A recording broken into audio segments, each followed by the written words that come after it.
Então vamos lá, Mateus capítulo 11, a partir do verso 2.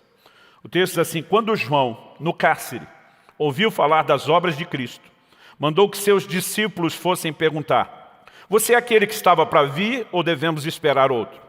Então Jesus lhes respondeu: voltem e anunciem a João o que estão ouvindo e vendo. Os cegos vêm, os coxos andam, os leprosos são purificados, os surdos ouvem e os mortos são ressuscitados, e aos pobres está sendo pregado o Evangelho. E bem-aventurado é aquele que não achar em mim motivo de tropeço. Verso 7. Quando os discípulos de João foram embora, Jesus começou a dizer ao povo a respeito de João: o que vocês foram ver no deserto? Um caniço agitado pelo vento? O que vocês foram ver? Um homem vestido de roupas finas? Os que vestem roupas finas moram nos palácios reais. Sim, o que foram ver? Um profeta? Sim, eu lhes digo, e muito mais do que um profeta. Esse é aquele de quem está escrito: eis que eu envio adiante de você o meu mensageiro, que preparará o caminho diante de você. Em verdade lhes digo, entre os nascidos de mulher, não apareceu ninguém maior do que João Batista, mas o menor no reino dos céus é maior do que ele. Enquanto lia esse texto a respeito de João Batista, algo chamou a minha atenção.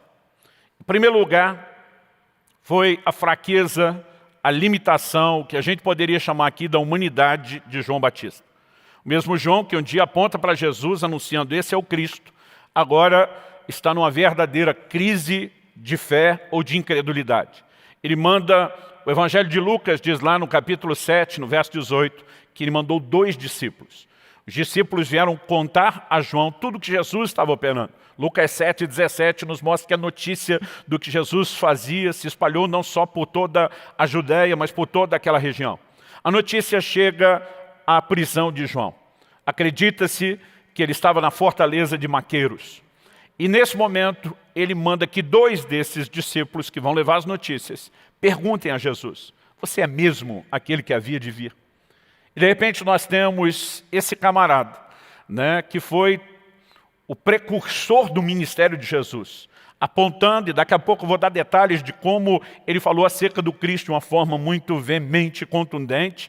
Agora ele está em dúvida. Interessante que nós vamos perceber o Senhor tratando com a dúvida dele. Ele manda um recado de volta através dos mensageiros, não apenas detalhando os milagres que ele está fazendo, mas também dizendo: bem-aventurado é aquele que não encontra em mim causa de tropeço. Em outras palavras, Jesus estava dando presta atenção no João, dizendo: fique esperto, né? Depois de ter crido, entendido quem eu sou, você não pode encontrar em mim causa de tropeço. Isso significa o quê? Que Jesus reconhece a falha de João, decide tratar com ela. Mas o que me chamou a atenção no texto não foi mera e simplesmente essa primeira parte. É a consideração de Jesus do que eu vou chamar aqui hoje de os 2 lados da moeda. Ele considera o aspecto negativo de uma falha de João, que precisa de conserto, mas ele vira para a multidão e ele começa a falar a respeito de João Batista, colocando ênfase em tudo o que de positivo João tinha. Na verdade, ele não só apresenta que João, além do aspecto falho, também tinha virtudes, cumpriu um propósito divino, mas a maior ênfase foi colocada justamente nesse aspecto positivo. E eu quero, de alguma forma, tentar trazer uma mensagem a você da forma mais resumida antes de detalhá-la aqui. A ênfase, o resumo, a resenha do que eu quero apresentar aqui hoje é que nossos erros precisam ser reconhecidos, até porque, sem ser reconhecidos, eles não serão tratados, mas eles não precisam, nem devem, nos definir. Jesus vira para a multidão e diz: deixa eu dizer para vocês quem é João. Ele acabou de ver a falha de João, ele não vai tocar no assunto da falha. Ele vira para a multidão e diz: não tem ninguém no reino de Deus maior do que João. Em outras palavras, ele está dizendo: eu tenho uma forma de olhar toda peculiar. E o tema da minha mensagem hoje é como Deus nos vê. Entender como Deus nos vê vai nos ajudar como nós devemos olhar para nós mesmos. Vai ajudar-nos a olhar da forma correta para as outras pessoas. Então, com isso em mente, eu queria que você me acompanhasse. Hoje em dia, muitas pessoas estão usando frases aí, quer seja dentro da psicologia, dos treinamentos do coaching, de crenças limitadoras. A verdade é que a Bíblia fala sobre essas coisas há muito tempo. Quando você vê gente se enxergando da forma errada, se olhando da forma errada, isso vai trazer limitação. Não apenas emocional, não apenas natural, mas mesmo no aspecto espiritual. Quando aqueles 10 dos 12 espias enviados por Moisés voltam de espiar a terra, o relato deles para Moisés é: éramos aos nossos olhos como gafanhotos, e assim também éramos aos olhos deles. E porque se viam da forma errada, não puderam entrar na terra prometida. 2 deles não se viam como gafanhotos. Josué e Caleb se levantam e diz: ausentou-se deles a sua segurança. O Senhor é conosco, nós vamos consumi-los como pão. Eles tinham uma forma completamente diferente de olhar não só as circunstâncias, não só o inimigo, mas olharem-se a si mesmos, porque eles entenderam a forma como Deus os via. E eles foram os únicos de uma geração inteira que entraram na terra. Então acredito que o entendimento errado te leva a uma crença errada, e uma crença errada vai sempre te levar para o lugar errado. Mas o entendimento correto vai te levar a uma crença correta, e a crença correta vai te levar para o lugar certo. E eu queria que a gente pudesse trabalhar isso, trazendo um pouquinho mais de fundamento bíblico. Então eu vou dividir essa mensagem em 3 aspectos, né, de uma mesma verdade, se complementam. De um lado, nós vamos analisar a fraqueza humana. Depois, nós vamos falar desses 2 lados da moeda, que também a nossa vida não consiste só de fraquezas e limitações. Mas em terceiro e último lugar, nós vamos mostrar que Deus sempre dá mais ênfase ao aspecto positivo do que ao negativo, e qual é a lição prática que isso deve trazer aos nossos corações. Então vamos falar desse elemento, né, de fraqueza humana. Como dissemos, João Batista preso pela execução do seu ministério e pelo cumprimento do propósito. Ele enfrenta João Batista, né? Jesus vai dizer depois, perguntar para a multidão: o que é que vocês foram ver? Um caniço agitado pelo vento? Era uma maneira de falar de algo que era volúvel. Aliás, acredita-se que uma das razões pelas quais o nome de Pedro foi mudado de Simão para Pedro é que Simão significa cana. E ela simplesmente tem essa figura, uma cana que é agitada, balançada pelo vento, é inconstante. Interessante que num momento de inconstância de João, Jesus se levanta para dizer ao povo que ele não era inconstante. Jesus não está deixando de reconhecer a falha do momento, mas ele estava dizendo que a falha não o definia. Mas é interessante que a Bíblia apresenta uma figura dos homens de Deus, fazendo com que eu e você lembremos que eles eram gente como a gente. O contraste entre o início e o fim do ministério de João Batista é muito grande. Talvez você não lembre de todos os detalhes de como foi que ele anuncia a vinda do Messias. O Evangelho de João é quem mais provê detalhes em relação a essa mensagem de João Batista, o precursor de Cristo. Mas eu quero ler aqui o Evangelho de João, no capítulo 1, do versículo 29 ao 34, que diz assim: no dia seguinte, vendo que Jesus vinha em sua direção, João disse: eis o Cordeiro de Deus, que tira o pecado do mundo. Este é aquele a respeito de quem eu falava quando disse: depois de mim vem um homem que é mais importante do que eu, porque já existia antes de mim. Eu mesmo não o conhecia, mas vim batizando com água, a fim de que ele fosse manifestado a Israel. E João testemunhou dizendo: eu vi o Espírito descer do céu como pomba e pousar sobre ele. Eu não conhecia. Aquele, porém, que me enviou a batizar com água me disse: aquele sobre quem você vir descer e pousar o Espírito, esse é o que batiza com o Espírito Santo, pois eu mesmo vi e dou testemunho de que ele é o Filho de Deus. Numa época onde muitos estavam naquela ansiedade de saber quem era o Messias.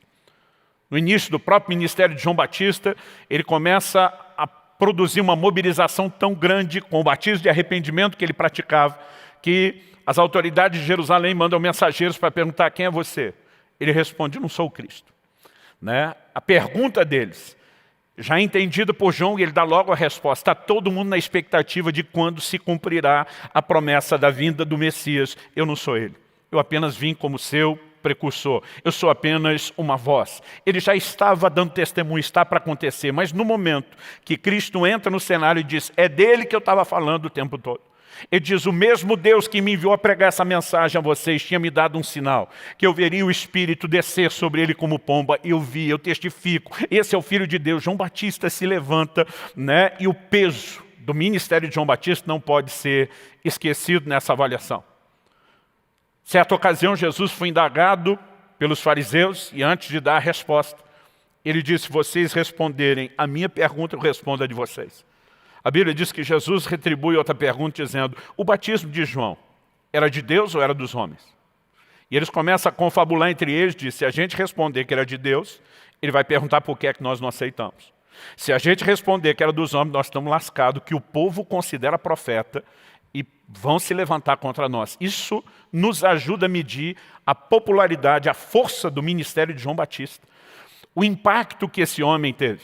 No entanto, depois de tudo aquilo, ele começa a entrar, né, no que alguns poderiam classificar aí, né, do ostracismo, do esquecimento. Seus discípulos começam a ficar incomodados. Olha, aquele de quem o Senhor anunciou está batizando mais gente do que você. Ele diz, não convém que ele cresça, que eu diminua. Eu sou só um precursor. É ele que tem que aparecer, é ele que tem que brilhar. No entanto, João Batista, pela sua firmeza de uma mensagem contra o pecado, né, chamando o povo ao arrependimento, ele confronta o rei Herodes, dizendo, não é lícito você casar com a mulher do seu irmão. E isso trouxe a ele um alto preço. João Batista foi preso. Como dissemos, acredita-se, né, que na fortaleza de Maqueiros, hoje território da Jordânia. E não basta apenas ter sido preso. Dentro de não muito tempo, João seria sentenciado à morte. Esse homem, com certeza, está cheio de dúvidas. É muito difícil a gente tentar ser claro a respeito daquilo que a Bíblia não foi. No entanto, quando nós olhamos para alguém que tinha uma estrutura parecida com a minha, parecia com a sua, dá para entender que ele tinha dúvidas. Tiago, capítulo 5, versículo 17, fala a respeito de Elias, dizendo, Elias era homem semelhante a nós, sujeito aos mesmos sentimentos. Em outras palavras, quando a Bíblia mostra que ele tinha altos e baixos, é apenas para nos informar que, como diziam os antigos, ele era farinha do mesmo saco, gente como a gente como eu e você. Um camarada que uma hora faz descer fogo dos céus e vê a nação cair de joelhos gritando só o Senhor é Deus, o que normalmente eu classifico como um dos maiores cenários de avivamento que você encontra no Velho Testamento. Mas depois vai se enfiar numa caverna e já no caminho do deserto, antes de chegar na caverna, está dizendo para Deus, melhor me é morrer do que viver. Um camarada num nível de frustração profunda a ponto de dizer diante de Deus, eu não sou melhor do que meus pais. Embora eu não consigo ter nenhuma informação do que seus pais tenham feito. Elias é um dos maiores vultos do Velho Testamento, junto com Moisés, são considerados os maiores vultos do Velho Testamento, mas ele tem lá os seus motivos para estar tão frustrado a ponto de desistir do ministério e desistir da vida.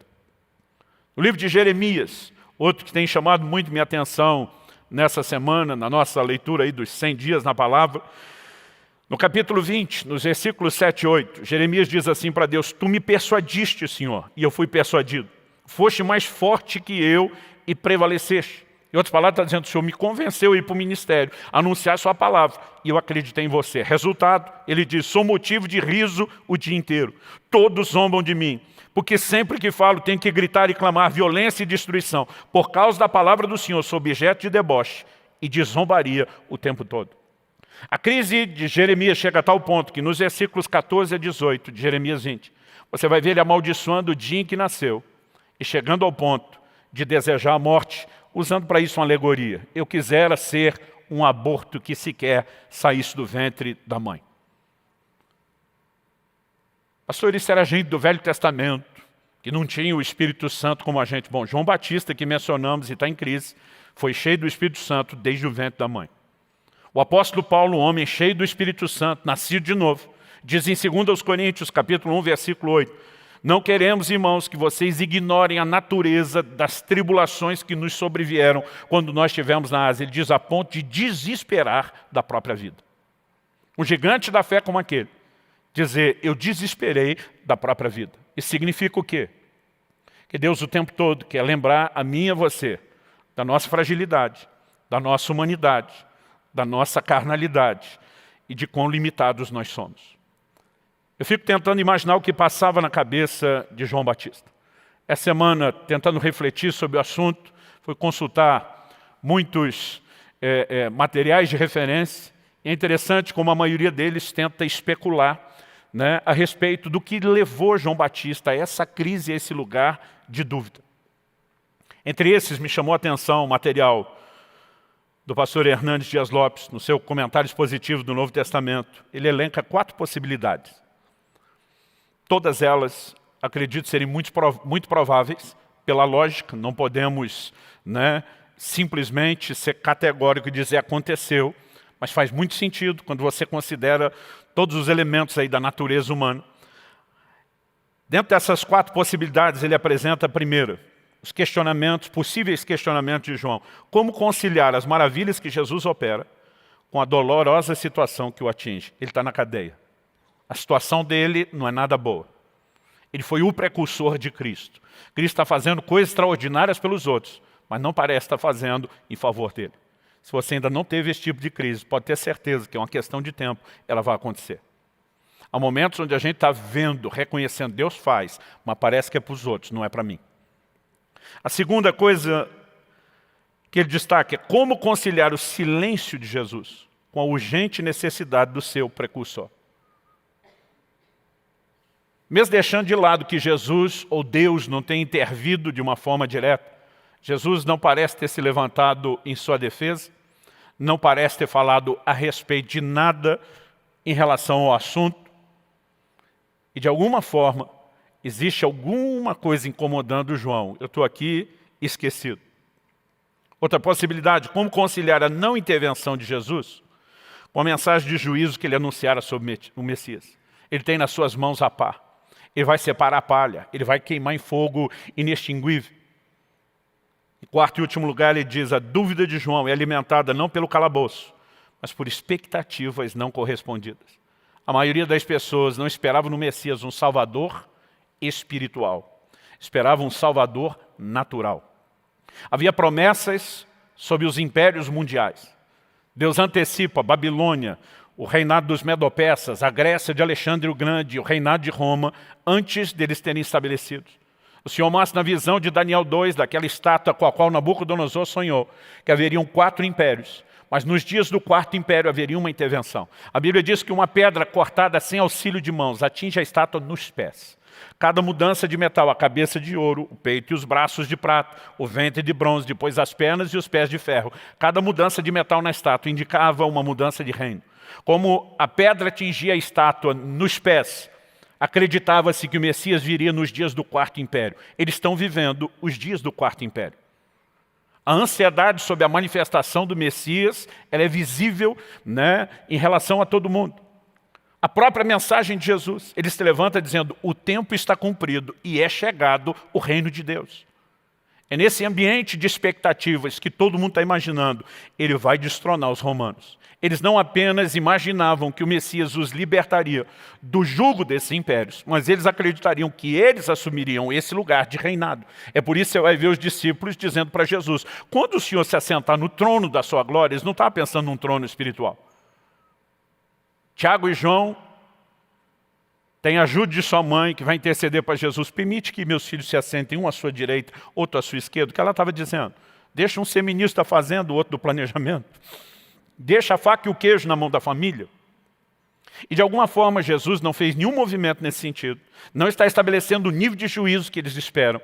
E há dúvidas por expectativas não correspondidas. Interessante que Lucas capítulo 7 nos dá um detalhe específico que Mateus não especifica. Diz que quando os mensageiros chegam com a pergunta, é você mesmo, ou temos que esperar outros? Jesus vai, cura os enfermos, e depois de os curar, ele volta e diz, agora vão contar para João o que vocês viram. Até então nós sabemos que as notícias do que Jesus está fazendo estão correndo por aí e chegaram em João. Tudo começou com João ouvindo sobre os milagres. Mas agora Jesus opera os milagres na frente desses 2 discípulos. E diz, volte contar para ele. Volte anunciar para ele que os cegos vêm, os coxos andam, os leprosos são purificados, os surdos ouvem, os mortos são ressuscitados e aos pobres está sendo pregado o Evangelho. Todos esses também eram sinais ligados às profecias a respeito do Messias. É como se Jesus estivesse tentando ajustar o foco e dizendo, você não viu aquela outra parte que estava esperando, mas essa que também foi anunciada e prometida já está se cumprindo. E é nesse momento que Jesus presta atenção em João, através de seus discípulos. E bem-aventurado é aquele que não se escandaliza, que não acha em mim causa ou motivo de tropeço. Nesse momento nós temos um desenho da fragilidade de João, que faz com que eu e você lembremos da nossa. Mas o ponto interessante é que, embora Jesus não possa ignorar isso, ele não vai enxergar só isso. Quando os discípulos saem, Alguns acreditam que Jesus vai falar de João daquele jeito depois para justificar uma exposição de João causada pelos próprios discípulos. Eu, particularmente, não creio que toda a conversa de Jesus era feita em público. Eu, particularmente, acredito que eles fizeram uma pergunta. Jesus opera milagre. Jesus volta para eles, responde a pergunta e diz, vai para João. Quando eles vão embora, agora Jesus se vira para a multidão. E a minha leitura sobre esse episódio é, deixa eu falar para vocês quem é João. Versículo 7 diz que foi depois que eles foram embora. Então ele começa a dizer, o que é que vocês saíram a ver? Um caniço agitado pelo vento, alguém constante? Jesus diz, não. A primeira afirmação de Jesus me parece ser, o que eu vi nesse momento, no comportamento de João, não faz com que eu defina. Alguém diz que você não pode avaliar um time por uma única partida. Tem que ser por todo o campeonato. Jesus está agindo de uma forma parecida. Um time pode ter jogado muito bem uma partida e jogar ruim todo o restante do campeonato. Ou o contrário, ele pode ter jogado muito mal a partida e ter um alto desempenho, uma alta performance no restante do campeonato. Então, normalmente, a gente diz, você não vai avaliar o time por uma partida. Naquele momento, Jesus está dizendo mais ou menos o seguinte, eu vi a partida ruim, mas isso não define o time. Eu sei quem é esse time. E ele começa agora a trazer um destaque sobre João. Ele diz, vocês acham que ele é um profeta? Ele está num patamar superior. Dentre os nascidos de mulher, não há ninguém maior do que João Batista. Ele é o cumprimento da profecia de Isaías, de alguém que iria à minha frente. E agora Jesus começa a exaltar todas as virtudes que deveriam ser exaltadas a respeito de João Batista. Isso significa o quê? Que ele vai levar em conta os dois lados da moeda. E não vai ignorar as nossas falhas e limitações.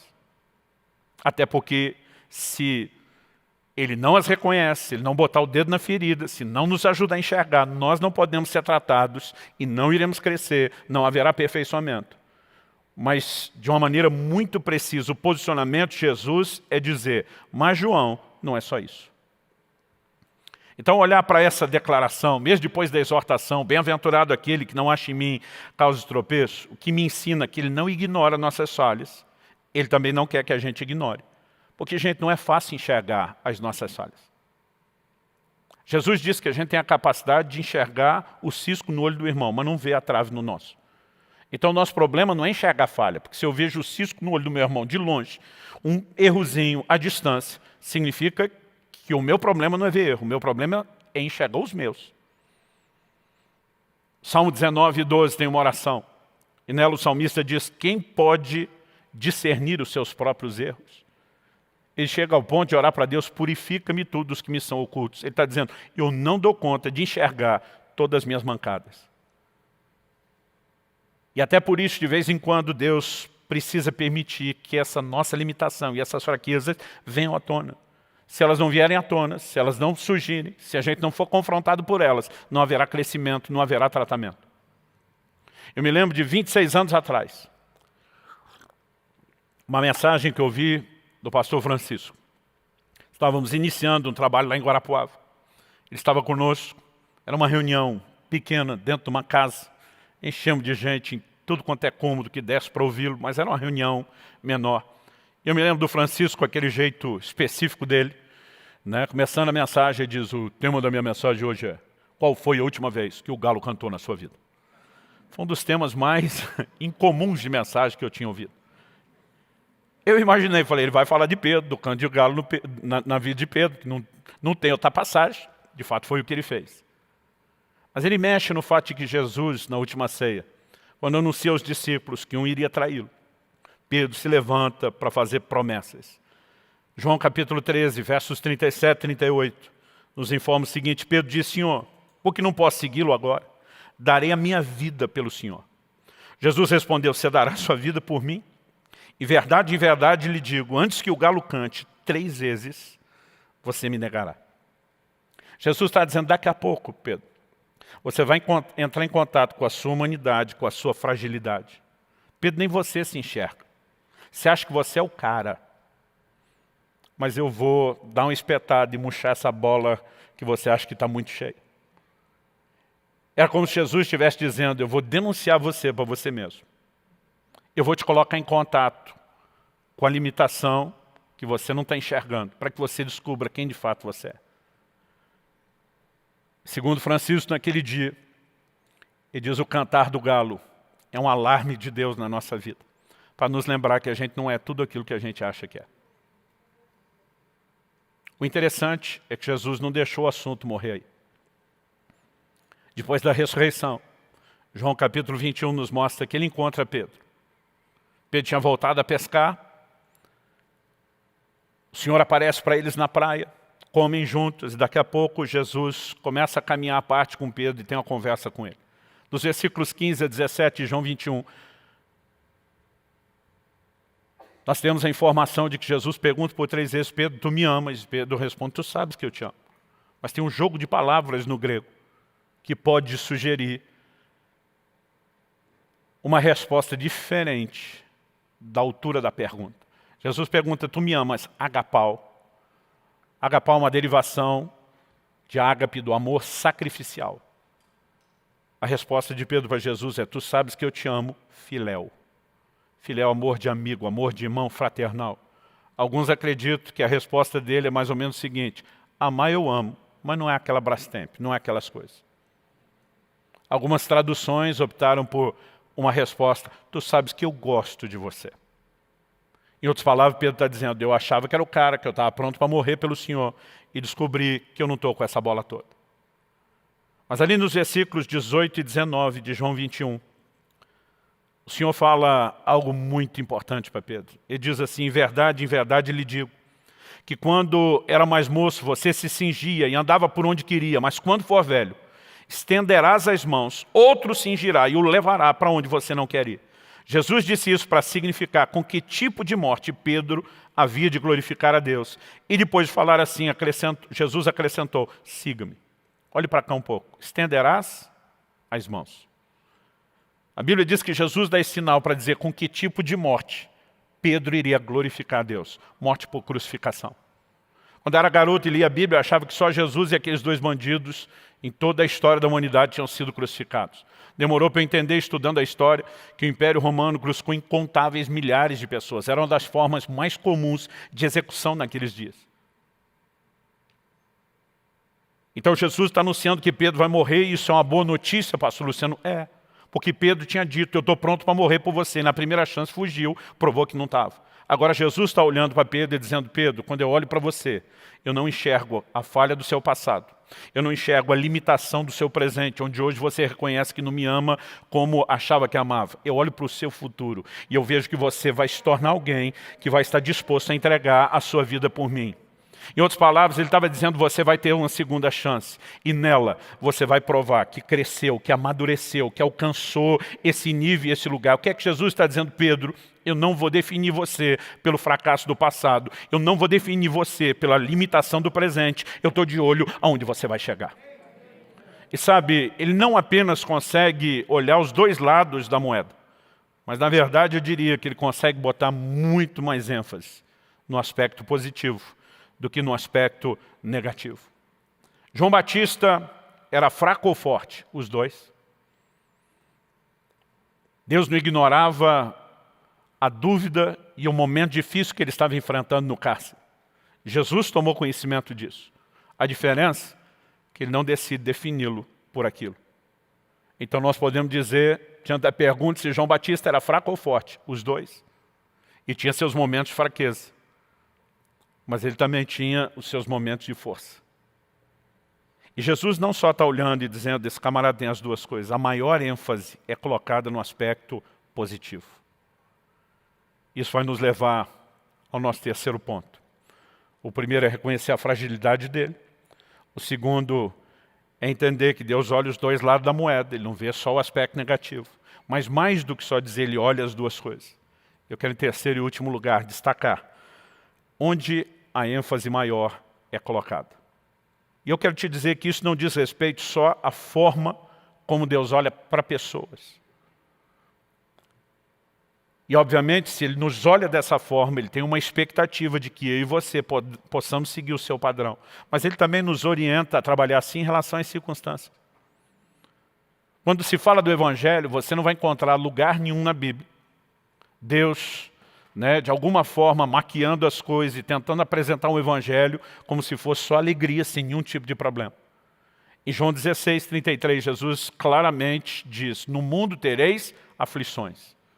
Ele está dizendo, vocês vão enfrentar uns apertos. Mas ele diz, mas tenham bom ânimo.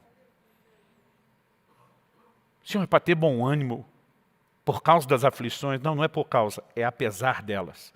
Vai ter aflições, mas a vida cristã não é definida só por aflições. E vocês não podem colocar o foco só no aspecto negativo.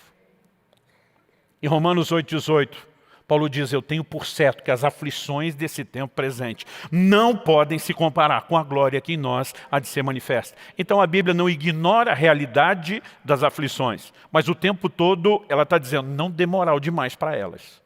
Não supervalorize. E 2 Coríntios 4, no versículo 17, Paulo diz, porque a leve e momentânea tribulação. Ele começa usando esse termo, leve e momentânea tribulação. Não pode se comparar com o eterno peso de glória. Então pega essa ideia leve de um lado, pesado do outro. E você vai entender que Paulo está apresentando aqui uma figura, uma alegoria da balança romana. Aqueles dois pratos que precisavam se equilibrar. Aliás, a gente fala da balança romana, mas quando era garoto e ia com a mamãe à feira, ainda havia esse tipo de balança. Não só dos pratos, mas muitas vezes aquele peso padrão sendo definido e depois o que se comprava, fosse cereal, algum legume, né, sendo colocado até que se equilibrasse. O que ele está dizendo é que tribulação é leve, mas a glória tem peso. Ele está dizendo que quando você bota as duas coisas na balança, a glória pesa muito mais. Em outras palavras, ele está dizendo, nós não vamos fingir que não tem tribulação, mas nós não vamos dar muito valor. Ela nunca terá o mesmo peso que a glória. Então o mesmo Deus que trata dessa maneira com as circunstâncias, Ele trata comigo e com você, e com aquilo que eu e você poderíamos chamar dos aspectos negativos e positivos da nossa vida. Jesus coloca ênfase no todo da vida de João Batista, não naquele momento de dúvida. Interessante que se a gente falar só de João Batista, a gente não poderia estabelecer ou definir aqui uma doutrina. A Bíblia diz que é por boca de 2 ou 3 testemunhas se estabelecem toda a questão. É por isso que a gente sempre precisa de mais textos para dar respaldo a qualquer afirmação. Mas vamos olhar, por exemplo, para a vida de Davi. Muitas páginas da Bíblia foram dedicadas à vida de Davi, sem contar os salmos e os escritos do próprio Davi. A Bíblia não ignora, não esconde o pecado de Davi. A maioria de nós fala do pecado de Davi apenas como se fosse o adultério com Batseba. O adultério foi só o começo de algo que ganhou contornos bem mais horrendos do que o adultério inicial. A maioria de nós esquece a execução de Urias, o homicídio praticado. Mas sabe o que é interessante? Apesar da Bíblia não esconder isso e apresentar essa história, a ênfase a respeito de Davi nunca é colocada no seu pecado. 1 Reis, capítulo 15, verso 5, diz assim, porque Davi fez o que era reto aos olhos do Senhor, e não se desviou em nada daquilo que o Senhor lhe havia ordenado em todos os dias da sua vida, a não ser, no caso de Urias, o Eteu. Na hora de resumir a vida de Davi depois da sua morte, a Bíblia não está dizendo, pois é, era aquele malandro, aquele adúltero e homicida. Sabe como Deus retrata a vida de Davi dessa forma? Ele fez o que era reto aos olhos do Senhor. Não se desviou em nada do que o Senhor ordenou em todos os dias da sua vida, a não ser no caso de Urias. Aliás, a própria ênfase aqui é muito mais no homicídio de Urias do que só no adultério de Batseba. Deus está dizendo isso é exceção. Isso não foi a regra e o padrão de conduta. Em outras palavras, Deus está dizendo, eu me recuso a definir Davi por um tropeço. Eu vou olhar o todo da vida dele. Quem está entendendo, diga amém. Ah, pastor, isso é um texto. Ok, vamos para o Novo Testamento. No Novo Testamento ele é chamado de profeta, por Jesus e pelos apóstolos. Em Mateus 22, 43, Jesus diz que Davi falava pelo Espírito de Deus. Em Atos 2, 29 e 30, Pedro, pregando no dia de Pentecostes, se refere a Davi como um profeta. Em Atos 4, 25, ele é chamado de servo de Deus.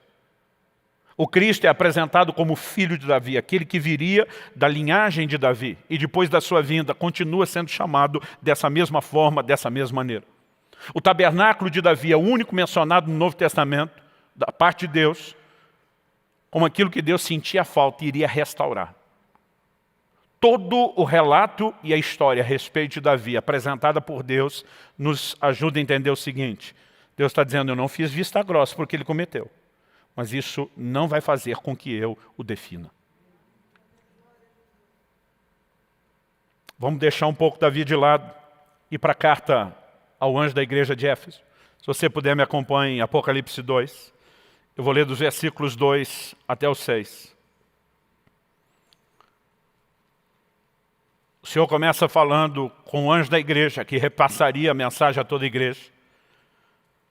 O próprio Jesus envia um anjo, comunica a mensagem a João, e João é instruído a escrever a mensagem no formato de uma carta, para que chegasse ao líder da igreja e isso fosse comunicado à igreja. No verso 2, o Senhor começa dizendo assim: conheço as obras que você realiza, tanto o seu esforço como a sua perseverança. Sei que você não pode suportar os maus e que, pois, aprovos se declaram apóstolos e não são, e descobriu que são mentirosos. Você tem perseverança e suportou provas por causa do meu nome, sem esmorecer. O que você viu ser destacado até agora? Só elementos positivos. Isso não é mera psicologia barata. Antes de colocar o dedo na ferida, antes de tratar de um momento ou de uma situação que precisava ser considerada como algo errado e a ser consertado, o Senhor começa a destacar todas as virtudes. Eu creio que era a forma de lembrar essa igreja. Deixa eu dizer para vocês como é que eu os enxergo. Em outras palavras, ele está dizendo, eu me recuso a definir vocês por um erro ou por um tropeço, mas também não vou ignorá-lo. Verso 4. Tenho, porém, contra você o seguinte: você abandonou o seu primeiro amor. Deus, então nós nos tornamos um caso perdido? Ele diz não. Verso 5, lembra de onde você caiu. Arrependa-se, volte à prática das primeiras obras. Ele está dizendo, eu posso colocar a sua vida nos trilhos de novo. Eu posso fazer com que tudo volte a fluir, como era antes do problema ter se instalado. E depois de dar esperança de restauração, ele lembra no verso 6. Primeiro ele diz, se você não arrepender, vai ficar ruim para o seu lado, eu vou tirar o seu candeeiro.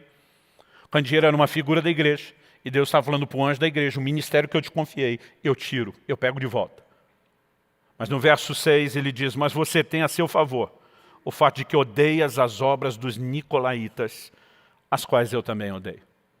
Esse era um grupo que por meio de uma doutrina enganosa promovia a prática do pecado. Em outras palavras, Deus está dizendo, vocês têm zelo por princípios. E ele começa e termina elogiando. Eu repito, isso não se trata de mera psicologia barata. Ele está dizendo, quando eu olho para você, o que te define é a sua história. Não é um único momento. Não é um tropeço. Nós precisamos entender esse aspecto em relação a Deus e a forma e a maneira como Ele nos trata. Quando a gente fala da dinâmica da vida cristã como um todo, há dois personagens e também os seus papéis que não podem ser ignorados quando a gente fala da relação da humanidade com Deus, envolvendo pecado, salvação e tudo mais. A primeira delas é Jesus, que é apresentado em 1 de João capítulo 2 como um advogado. A Bíblia diz que ele é o nosso advogado. E a pergunta é, por que eu e você precisamos de um advogado? Porque a Bíblia fala que há um acusador. Apocalipse capítulo 12, verso 10, fala de Satanás da seguinte forma, foi expulso o acusador de nossos irmãos, o mesmo que os acusa de dia e de noite diante do nosso Deus. Se existe alguém que tenta nos definir por um momento de falha, por um momento de tropeço, ou mesmo de um pecado, é Satanás. E o tempo todo, a Bíblia diz dia e noite diante de Deus, acusando os nossos irmãos. Então o que você lê lá no livro de Jó, de Satanás falando para Deus, é lógico que o camarada está te adorando. O Senhor abençoa as obras das suas mãos, cercou ele com a sebe, significa um muro, além de abençoar, ainda protegeu para o cara não perder a bênção. Naquele momento, o diabo está dizendo, qualquer um te adoraria nessas circunstâncias. Esse é o trabalho dele. E quando eu e você vivemos só para apontar o dedo. Não estou dizendo que quando alguém erra, não deva ser corrigido, exortado, ou ter a sua atenção chamada. Mas quando a gente só enxerga isso nas pessoas, nós estamos jogando no time errado. Se há um acusador, por outro lado há um advogado. 1 de João 2, eu vou ler do versículo 1 a 3 para a gente ter a visão completa. Ele diz assim, meus filhinhos, escrevo-lhes essas coisas para que vocês não pequem. Antes dele falar do advogado, ele começa dizendo, a ideia é não pecar. E eu gosto de ler o quadro completo, porque tem alguns que querem pegar só a parte que interessa. Muitas vezes para justificar uma esculhambação na forma de viver a vida cristã. Mas ele diz, apesar da ideia ser não pecar, ele diz, mas, se alguém pecar, temos advogado junto ao Pai, Jesus Cristo o justo. Ele é a propiciação pelos nossos pecados, e não somente pelos nossos próprios, mas também pelos do mundo inteiro. No verso 3 ele diz, nisso sabemos que o temos conhecido se guardamos seus mandamentos. Então, antes de apresentar Jesus como advogado, ele diz, a ideia é não pecar. A característica de quem o conhece é uma vida de obediência. Mas, se alguém pecar, precisa lembrar que tem um advogado. Irmãos, nós não podemos considerar uma ideia de vida cristã sem considerar um advogado. O livro de Hebreus nos mostra qual é o ministério atual de Jesus. Hebreus diz que ele vive para interceder por nós. Você consegue imaginar Jesus intercedendo por você diante do Pai? Agora, essa intercessão não é só, meu Deus, estou aqui orando para que dê tudo certo. A razão pela qual eu e você temos um intercessor é porque quando o acusador chega lá, pisou na bola de novo, ele se levanta e diz, isso não define, isso não é a história completa dele. O Senhor consegue enxergar não só o passado de falha, não só o presente de limitação, mas o Senhor enxerga o que o diabo não pode enxergar. O Senhor enxerga o que essa pessoa vai se tornar. Senhor, eu estou aqui reivindicando recursos, a manifestação da sua graça, a ação do Espírito Santo, o seu tratamento.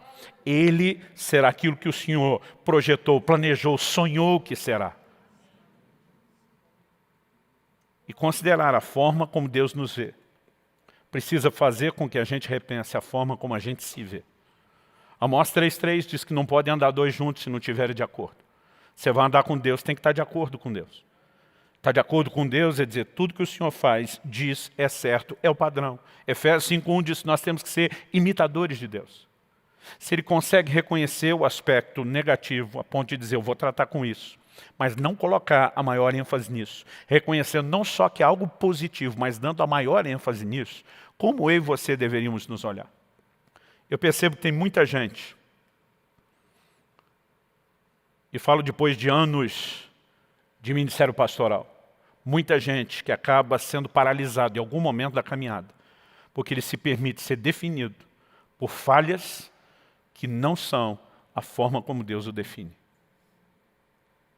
Vou repetir, não estou fazendo apologia a vivemos no lugar das falhas e limitações.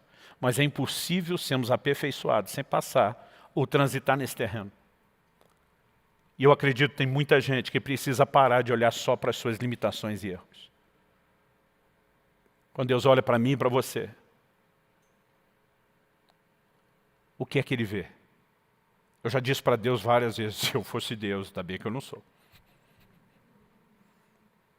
Logo no início da igreja aqui em Curitiba, um dia Deus me confrontou seriamente. Ele diz, você evita pregar a respeito de Sansão. Eu falei, o que é que eu tenho para falar de Sansão? Só para falar que não presta.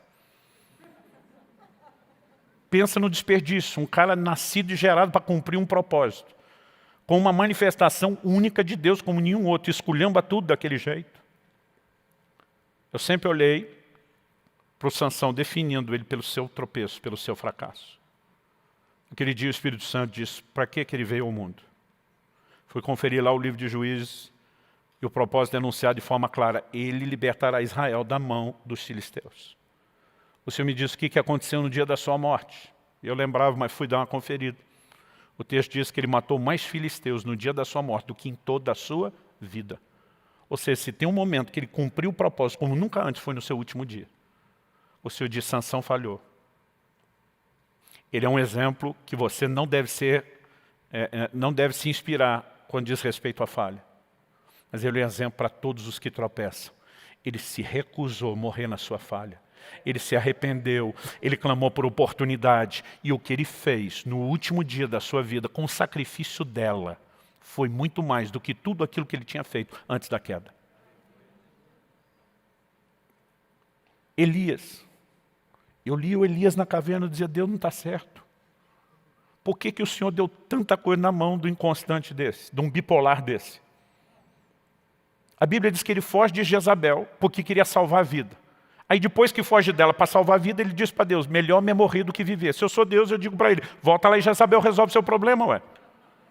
Você foge porque quer morrer, agora diante de mim você diz que quer morrer.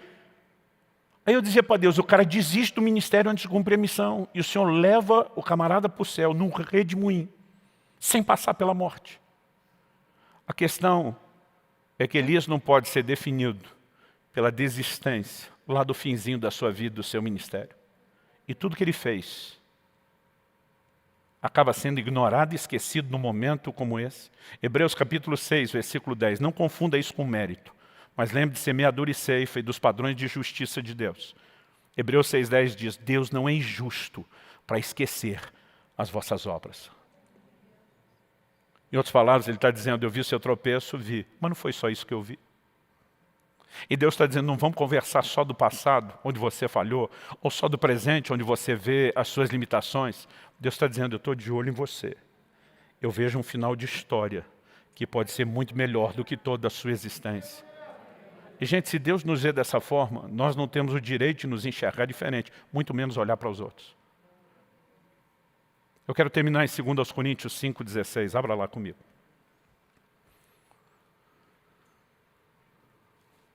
O apóstolo Paulo faz uma afirmação importantíssima quando a questão é relacionamento. Ele diz em 2 Coríntios 5,16, assim que nós, daqui por diante, a ninguém conhecemos segundo a carne. Ele diz, se antes conhecemos a Cristo segundo a carne, já agora não o conhecemos desse modo. Então, primeiro ele está falando no geral, a ninguém conhecemos segundo a carne. Ele diz, se antes conhecemos Cristo segundo a carne, isso faz com que alguns levante o questionamento. Disse Paulo, apesar de novo, no ministério de Jesus, já não tinha ainda que a distância, um certo conhecimento de quem ele era. Ele está dizendo, se antes o conhecemos segundo a carne, já não o conhecemos desse modo.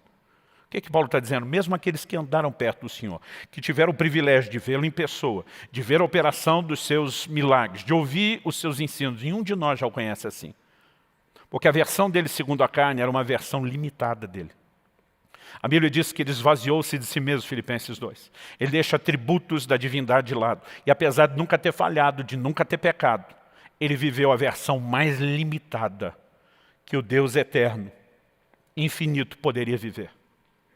Mas depois da ressurreição, os atributos que temporariamente foram deixados de lado lhe são restituídos. Paulo diz em Colossenses 2, nele habita corporalmente a plenitude da divindade. Então ele está dizendo, por mais poderoso tenha sido o seu ministério, nenhum de nós olha mais para aquela limitação. A gente vê a manifestação plena da glória dele hoje. Ele está dizendo, é assim que nós nos recusamos a conhecer qualquer um segundo a carne. Em outras palavras, está dizendo, a gente não olha as pessoas por limitações momentâneas e transitórias. Sabe, existe uma forma correta. Se nós não enxergamos isso, não faz sentido tentar acreditar e praticar o discipulado. Não faz sentido tentar viver o pastoreamento que tentamos praticar nos grupos pequenos, as células. Se nós não conseguirmos olhar da forma como Deus nos olha, cuidar de gente vai ser uma das coisas mais frustrantes em termos de tarefa ou missão de vida que possa existir. Mas se a gente está sempre como Deus, dizendo, não, isso foi uma falha momentânea, mas eu me recuso a definir você por ela, você é mais do que isso. Se você se olha dessa forma, se você olha para os outros dessa forma, se você entende a maneira como Deus olha, eu sei que esse é um terreno que a gente tem que ter cuidado. Porque alguns distorcem isso para justificar e fazer vista grossa ao pecado e às falhas. Vamos lembrar que Cristo não fez vista grossa ao erro de João. Ele o confronta e diz, aguenta aí, segura aí, campeão, não encontre motivo de tropeço em mim. Você está equivocado, olha as evidências de que eu sou o Messias, mas mesmo não fazendo vista grossa a isso, ele diz, mas eu me recuso a definir você por esse momento. E nessa noite, eu creio que embora a gente esteja recebendo uma instrução que vale para qualquer momento, falando da grande maioria de nós, há muita gente que nesse momento precisa redefinir a maneira como olha para si mesmo, a partir da ótica e da perspectiva de Deus. Eu queria que você ficasse em pé e que a gente pudesse terminar tendo juntos um tempo de oração. Você que nos acompanha online, seja nesse momento ao vivo ou depois pela gravação, esse é um momento onde você pode desfrutar do toque de Deus da mesma forma que as pessoas estão aqui conosco no presencial. E eu quero te encorajar a crer nisso. Eu creio que a reflexão em cima da palavra, ela por si já é algo profundo e poderoso. Como eu disse, há mais de uma semana eu estou debaixo do impacto dessas verdades, que não eram necessariamente coisas que eu não conhecia, mas nessa perspectiva de João, eu confesso que eu nunca tinha reparado. Mas mais do que apenas ruminar nessas verdades que podem renovar nossa mente, podem fortalecer nossa fé, eu creio que Deus quer trazer muito mais do que só encorajamento. Eu creio que tem restauração. Eu creio que tem um sopro de vida do Espírito que precisa alcançar o coração de alguns que nesse momento estão paralisados. Talvez se definindo por um momento de fraqueza, quando isso não pode ser a definição de quem você é. Eu algumas vezes já falei para Deus, onde é que o Senhor estava com a cabeça quando me chamou para o ministério? Porque quando você tem contato com as suas limitações, você começa a questionar, eu não poderia estar aqui.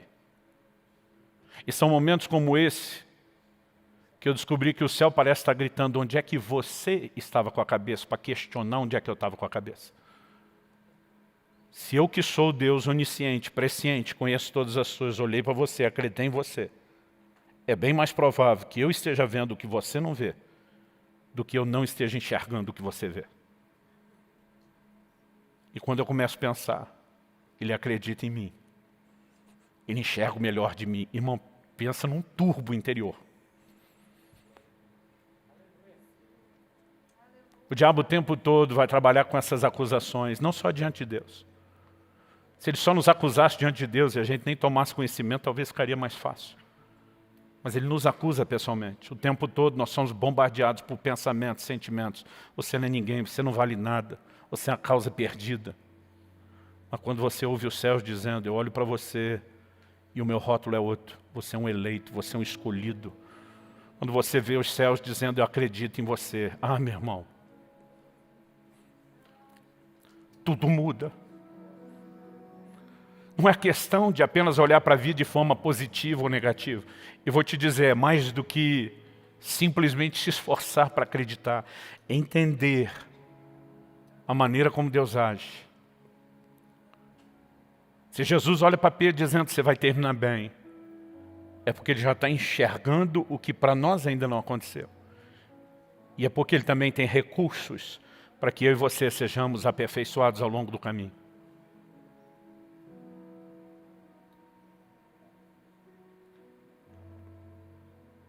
Poucas coisas me emocionam tanto como quando eu entro nesse lugar, não apenas de um assentimento mental aqui, mas de revelação, de entender o quanto Deus acredita em nós. Como Ele consegue não apenas colocar o olho em algo que deveria ter mais peso, mas chamar nossa atenção para olhar da mesma forma. Como eu disse, isso não é apenas a maneira de nós nos olharmos, deveria ser a maneira de olharmos os outros, de olharmos as circunstâncias. Gente, daqui um mês e pouquinho eu vou completar 25 anos de casado. Se existe algo bom que eu e minha mulher entendemos, é que quando nós começamos a descobrir as diferenças um do outro, é onde é que a gente iria colocar os olhos e o que a gente iria relevar.